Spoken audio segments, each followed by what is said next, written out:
बिस्मिल्लाहिर्रहमानिर्रहीम। अस्सलाम वालेकुम। मैं हूं मिसेज़ राबिया ज़फ़र। आप देख रहे हैं ज़ीएन न्यूज़ और हमारे साथ हैं ज़फ़र नकवी साहब। अस्सलाम वालेकुम। प्रोग्राम की तरफ बढ़ने से पहले अगर अभी तक आपने हमारे चैनल को सब्सक्राइब नहीं किया तो उसे जल्दी से सब्सक्राइब कर दीजिए ताकि हमारी हर नई आने वाली वीडियो आप तक पहुँचती रहे। वज़ीर-ए-आज़म शहबाज शरीफ साहब की हुकूमत ने मुल्क की सबसे बड़ी एजेंसी ISI से मुतल्लिक़ एक नोटिफिकेशन जारी किया। इस नोटिफिकेशन पर बड़ी तनकीद हो रही है, इस पर बात करेंगे। फिर तहरीक-ए-इंसाफ पंजाब के सदर शफकत महमूद साहब ने इस्तीफ़ा दे दिया। ये क्यों दिया, इस पर भी बात करेंगे। इमरान खान साहब तकरीबन पिछले 2 हफ्तों से पेशावर छुप कर बैठे हैं। इस पर इनके वर्कर्स, वोटर्स और सपोर्टर्स काफ़ी मायूस नज़र आते हैं, इस पर भी बात करेंगे। लेकिन सबसे पहले आज भी हम महंगाई पर ही बात करेंगे। महंगाई को आपने नहीं छोड़ना, बिल्कुल पिछली हुकूमत का जो तोहफ़ा है तो। लेकिन एक बात तो है, हमारे जो दोस्त हैं ना वो कहते हैं कि जनाब नकवी साहब आप इस पे बात नहीं कर रहे। जनाब हम बात कर रहे हैं। जहाँ पे किसी की तनकीद बनती है तनकीद, जहाँ पे किसी की तारीफ़ बनती है हम तारीफ़ करेंगे, ठीक है ना। तो चलें जी, ठीक है, बिल्कुल सही है, मेरिट पे ही होना चाहिए। महंगाई किस तरफ जा रही है? अब तो अवाम पूछ रहे हैं, बहुत मायूस हैं, वो पूछ रहे हैं अवाम क्या नो डाउट कीमतें मायूस, वापस आएंगी अपनी जगह पर या नहीं? बहुत मायूस हैं, होना भी चाहिए।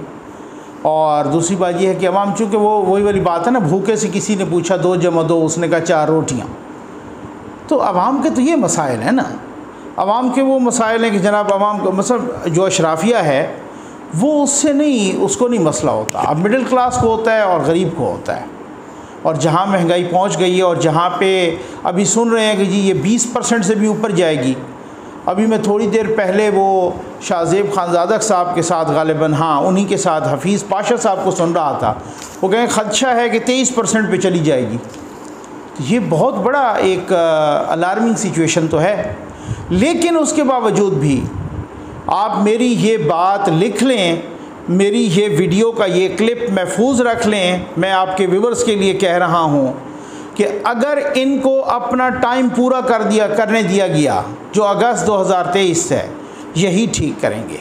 हालांकि बहुत बड़े बड़े तजियाकार जिनको मैं अपना उस्ताद समझता हूँ, जस्ट लाइक इंस्टीट्यूशन, वो कह रहे हैं कि जनाब नून लीग के साथ हाथ हो गया, नून लीग तो पिट जाएगी, ये तो महंगाई ठीक नहीं होगी इनसे। अगर इनका इलेक्शन अगस्त 2023 में होता है और ये टाइम पूरा होता है, मुझे बिल्कुल हक़ुल यकीन की हद तक यकीन है कि शहबाज शरीफ साहब इस सारी सिचुएशन को ठीक कर लेंगे और ये सारा कुछ रास्ता बन जाएगा, सब कुछ पता चल जाएगा, इस्तेकाम आ जाएगा और महंगाई भी रुक जाएगी और सारी चीज़ें ठीक होती हुई नज़र आएंगी। लोगों को पता चल जाएगा कि जी वाकई ठीक कौन कर सकता है। ये बिल्कुल आप देख लीजिए। अच्छा, खान साहब तो सारे का सारा इल्ज़ाम इस हुकूमत पर, नई हुकूमत पर लगा रहे हैं और कह रहे हैं कि हमारे वक्त हालात बहुत अच्छे। जी, जैसे उनके वक्तों में दूध और शहद की नहरें बह रही हों, तो सियासी लोग करते हैं ना, ये उनके वक्त करते थे, वो उनके वक्त करते हैं, ठीक है ना। उनको भी करना चाहिए इसी तरह से। मैं समझता हूँ सियासत इसी चीज़ का नाम है, सियासत खेलें। वफाकी वज़ीर का क्लिप, उन्हीं के ज़माने में उन्होंने एक इंटरव्यू दिया था अपने ही अच्छा एक सहाफ़ी को, ठीक।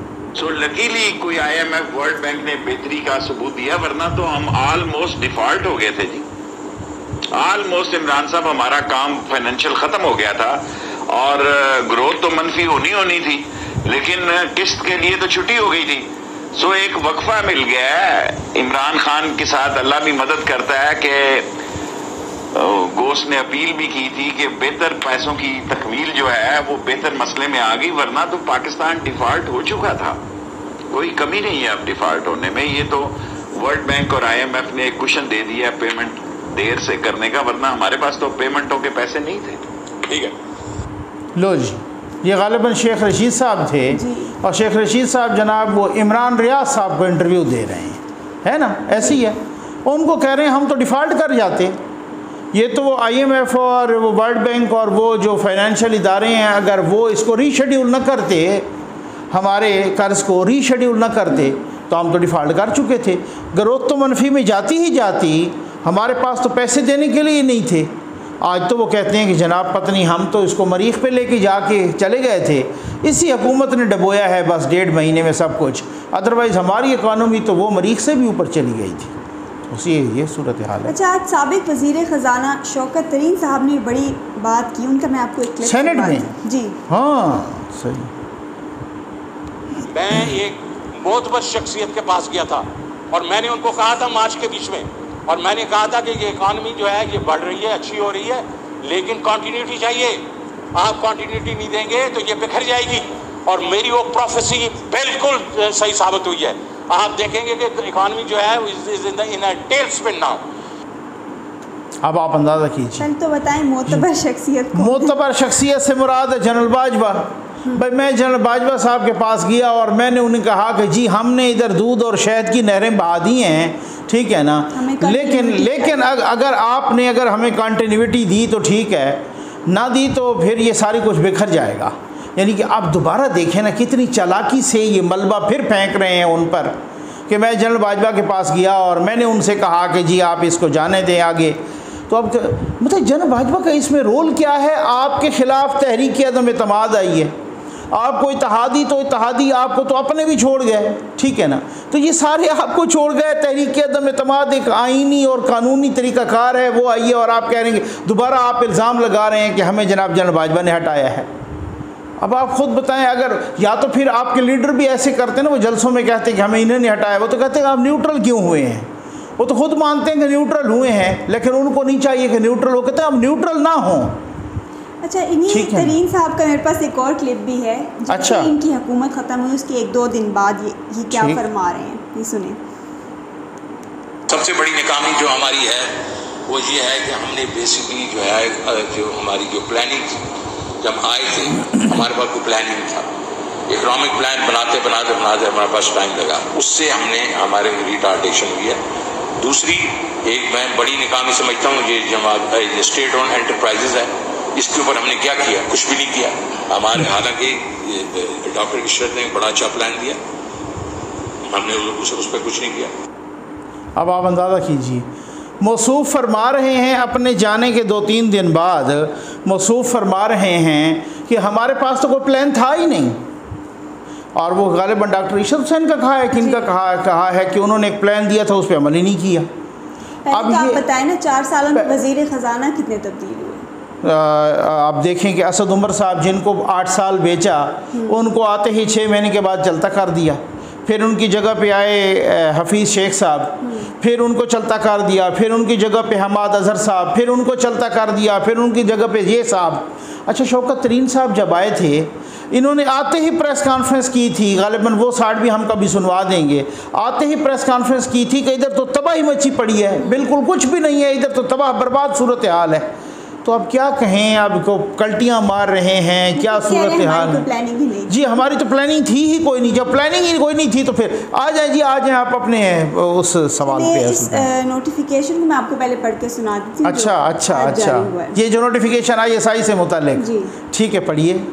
The Prime Minister is pleased to notify Directorate General Inter-Services Intelligence ISI as special vetting agency for verification and screening of all public office holders, officers category for induction, important postings, appointments and promotions। क्या बात है जी। पहले तो आप इस पे तबसरा करें। मैं माशाअल्लाह कह दूंगा, ठीक हो गया ना। वज़ीर आज़म साहब ने माशाअल्लाह जितने भी, भाई मैं मेरे जैसे सादे लोगों को, मैं फ़कीर मलंग सा बंदा हूँ, मेरे जैसे सादा लोगों को ना ये बताना है कि प्राइम मिनिस्टर साहब ने एक नोटिफिकेशन, यानी गवर्नमेंट ऑफ पाकिस्तान ने एक नोटिफिकेशन किया है। ज़ाहिर है वो कैबिनेट और प्राइम मिनिस्टर साहब की अप्रूवल से होगा। वो नोटिफिकेशन ये है कि आज के बाद जो भी, ये ऑफिसर कैटेगरी के लिए है, तो ऑफिसर कैटेगरी आप उसको कह लें कि 17 एंड अबव, या कहीं पर हो सकता है 16 एंड अबव, ठीक है, लेकिन आम तौर पे जो समझा जाता है 17 एंड अबव, ठीक है। जो फेडरल पब्लिक सर्विस कमीशन के थ्रू आते हैं जो लोग, उनके तमाम ये जो सिविलियन ऑफिसर्स हैं, ठीक है ना, सिविल ऑफिसर्स, ये उनके तमाम जो है ना, उनकी तैनाती, तकर्री, उनकी पोस्टिंग ट्रांसफ़र यानी तबादले और उनकी प्रमोशन, तमाम के तमाम चीज़ें ना जब ISI इसकी क्लियरेंस देगी तब वो हो सकेंगे। यानी तकर्री से लेकर ट्रांसफ़र, पोस्टिंग, प्रमोशन भी, तब वो फिर जो है ना वो आगे वो सूरत हाल होगी। पहले ये होती थी, IB करती थी इस तरह की, ठीक हो गया ना। हाँ, ये स्क्रीनिंग और क्लियरेंस।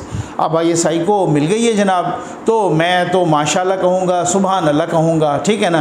तनकीद हो रही है इस पर, और तो वो जो चेरी ब्लॉसम वाली टर्म है उसको मज़ीद तक़वियत मिलेगी।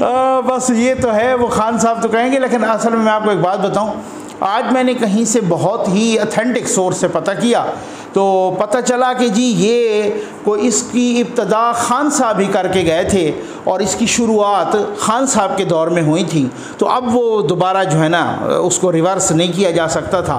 खैर मैंने तो बिलीव नहीं किया इस पर, मैंने उस वक्त भी उनसे एक बहस की, मैंने कहा जी ये खान साहब शुरू करके गए तो इतने महीने बीच में गुजर गए, तो अब ये जो हुआ है नोटिफिकेशन ये तो कल की तारीख़ में हुआ है, तो खैर इस हवाले से अब वो देखें कि क्या। पहले सिलसिला IB के पास होता था और अब ISI के पास आ गया है, तो फिर IB की तरफ से कोई रद्द-ए-अमल भी आएगा? मेरा ख्याल है कि ये भी अंदर की खबर अब आपके व्यूवर्स के लिए मैं दे दूँ कि पिछले कोई 5-7 सालों में IB और ISI के ना बड़ी टसल और टक्कर रही है, ठीक है।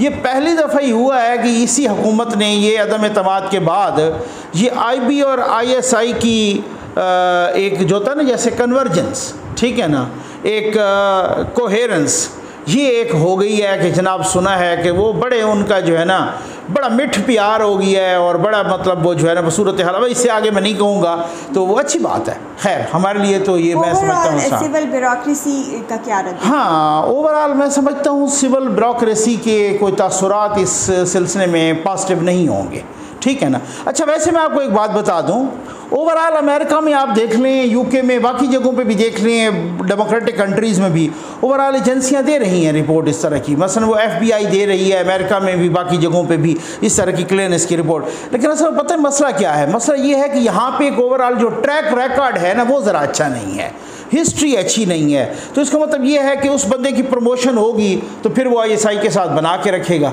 तब तो उसकी 21 से 22 जा सकता है, या 20 से 21 जा सकता है, या उसकी फ़लाँ की प्रमोशन होगी, या उसका कोई इस तरह की सूरत हाल होगी, तो फिर तो उसका ट्रांसफ़र और पोस्टिंग होगा। अब जब ट्रांसफ़र और पोस्टिंग के लिए भी उन्हीं की क्लियरेंस चाहिए, और इंडक्शन के लिए, तकर्री के लिए भी चाहिए, और प्रमोशन के लिए भी चाहिए, तो जब उसको पता होगा कि मेरी क्लियरेंस, जब 21 वाले को पता होगा कि मेरी क्लियरेंस जब तक ISI नहीं देगी तब तक मैं 22 में नहीं जा सकता, तो फिर तो पक्के हाथ बांधने वाली बात है। खैर इससे आगे अब छोड़ें, अब अगले टॉपिक पे आएँ, एमी सेंसिटिव टॉपिक हमने हम माशाल्लाह और सुभान अल्लाह कह के निकल जाते हैं। पाकिस्तान तहरीक इंसाफ के पंजाब के सदर अचानक ओहदे से मुस्ताफ़ी हो गए, क्या शफकत महमूद साहब? उनका एक ट्वीट आपको पहले पढ़िए। It was an honor and privilege to serve as President PTI Punjab, and I thank Chairman Imran Khan for the opportunity. It is time for change due to my surgery and convalescence. I congratulate the new president and will serve the party in whatever capacity assigned. अच्छा good, ठीक हो गया। चल हम भी मान लेते हैं जी, अल्लाह ताला उनको शिफा भी दे। वो पता चला था कि वो आ रहे थे कोई जुलूस लेके और फिर अचानक वो अस्पताल चले गए और पता नहीं उनकी कोई सर्जरी हुई, तो अल्लाह ताला शफकत महमूद साहब को शिफाए कामला दे, हमारी दुआ है। लेकिन बहुत सारे ज़राए बता रहे हैं कि ये वजह नहीं है। वजह यही है जनाब कि भाई जो है ना उनको खान साहब ने बड़ा कोई उनको बेइज्जत भी किया है, और ख़ान साहब ने उनको वो जो है ना हटाने का प्रोग्राम पहले ही बना लिया था, तो इस वजह से वो इस्तीफ़ा दिया और वो जनाब बंदे नहीं निकाल सके। और बंदे तो खैर बाकी भी कोई नहीं निकाल सका, एजाज चौधरी साहब भी नहीं निकाल सके बंदे, तो फवाद चौधरी साहब भी नहीं निकाल सके बंदे, तो कोई भी नहीं निकाल सका। अब अवाम जो ना निकले तो बंदों को घसीट के तो निकाल नहीं सकते वो। अब इस तरह से बात तो नहीं है। अब सुनने में आ रहा है कि वो क्या नाम है, शाह महमूद कुरैशी साहब, उनको बनाएंगे, वो वाइस चेयरमैन तो पहले ही हैं, और उनको सदारत का भी वो देंगे इजाफी जिम्मेदारी। हमारे फवाद चौधरी साहब भी इस दौर हमारे वो भी नहीं ला सके। फवाद चौधरी साहब के बारे में है तो ला तो वो भी नहीं सके। तो भाई बात ये है कि जहाँ आवाम निकले नहीं, रिजेक्ट कर दे तो आप अपना गुस्सा किसी और पे निकालें, तो बस ये वाली सूरत हाल है। अब खान साहब जो दुबक कर पेशावर में बैठे हुए हैं, पंजाब नहीं आते, राहदारी जमानत भी करवाई है पेशावर हाई कोर्ट से। जी तो KPK में तो वो जलसे कर रहे हैं, वो उनके लिए कोई बड़ी बात नहीं है। सही बात। वो पंजाब का रुख नहीं करेंगे तो क्या बात बनेगी? बात तो नहीं बनेगी। ये वही वाली बात है कि भाई इस्लामाबाद में जाना सी पर अगे रहना सी, ठीक है ना जी। इस्लामाबाद तो उन्होंने जाना है। वो कब का बनी गाला उनको पुकार रहा है कि सर आप इधर आएँ, हम तो अखियाँ उड़ीक दियाँ, ठीक है ना। तो अब मकसद कहने का ये है कि वो बनी गाला में भी नहीं आते, पंजाब में भी कोई जलसा नहीं करते, हालांकि खान साहब खुद कह चुके हैं पंजाब ही सब कुछ है जी, ठीक हो गया। तो पंजाब में भी नहीं करते, गिरफ्तारी का भी उनको खौफ है। साथ ये भी उनको पता चल गया, आज के जलसे में भी उन्होंने कहा है कि ये मुझ पे गद्दारी का मुकदमा बना के, ये मुझ पे यानी कि बगावत का मुकदमा बना के मुझे साइड से हटाना चाहते हैं, ठीक है, नसीन से हटाना चाहते हैं। तो खान साहब इसी वजह से, खान साहब ऐसे तो कहते हैं ना, ये जेलें भरो, मुझे तो वो कुर्बानी चाहिए जो तहरीक पाकिस्तान वाली कुर्बानी है। एक तरफ वो ये कहते हैं और दूसरी तरफ वो दबक के बैठे हैं उधर ही पेशावर, और साथ ये भी कहते हैं मेरी तो जान हाजिर है, गिरफ्तारी क्या चीज़ है, और फिर वो जनाब राहदारी ज़मानत के लिए पहुँच जाते हैं।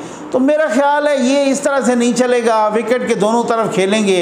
अब आपके अपने वर्कर सपोर्टर्स वोटर्स वो भी मायूस हो गए, कहते हैं जी खान साहब कहते कुछ हैं और करते कुछ हैं, खुद पेशावर में बैठे हैं। और हमारे दोस्त हैं सलीम साफ़ी साहब, जनाब मैं बिल्कुल आपके वीडियो के आखिर पे वो बता दूं, वो कहते हैं, वो उनके पास मालूमात हैं पक्की, वो कहते हैं रोज़ाना पता नहीं कितना 40 किलो के कितना वो आ रहा है, क्योंकि बहुत सारे लोग बैठे हैं ना, बहुत सारे लोग वहाँ पे, वो सारी की सारी एक्स काबीना भी वहीं पे बैठी है, बाकी जो वहाँ वाली काबीना है उनके भी मज़े लगे हुए हैं। और महमूद खान साहब वो भी खैर से माशाल्लाह खिदमत गुजारी में उसी तरह से अपना नंबर बना रहे हैं। और वो तिक्का चरसी वाले कढ़ाई के, मटन कढ़ाई के आ रहे हैं, पता नहीं 40-40 50-50 किलो, वो भी खैबर पख्तूनख्वा यानी हमारे टैक्स के पैसों से आ रहे हैं माशाल्लाह। कढ़ाइयाँ भी आ रही हैं और नाश्ते भी आ रहे हैं और लंच डिनर भी आ रहे हैं और पता नहीं क्या क्या आ रहे हैं, और लाखों रुपए के बिल बन रहे हैं। और जनाब खान साहब हैं कि उड़ा रहे हैं, खा रहे हैं, साथ जाके कभी वो बुनेर जाते हैं,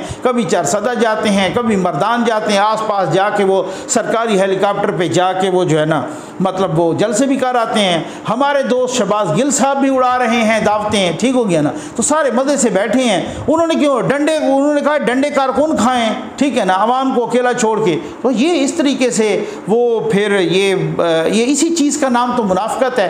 तो अवाम भी समझ गए हैं, मेरा ख्याल उनके अपने कारकुन भी समझ गए हैं। तो ख़ुद तो आते नहीं है डंडे खाने के लिए, ख़ुद कहते हैं कि जब सुप्रीम कोर्ट नैपियाँ बदलेगी तो फिर मैं आऊँगा, ऐसे नहीं चलेगा।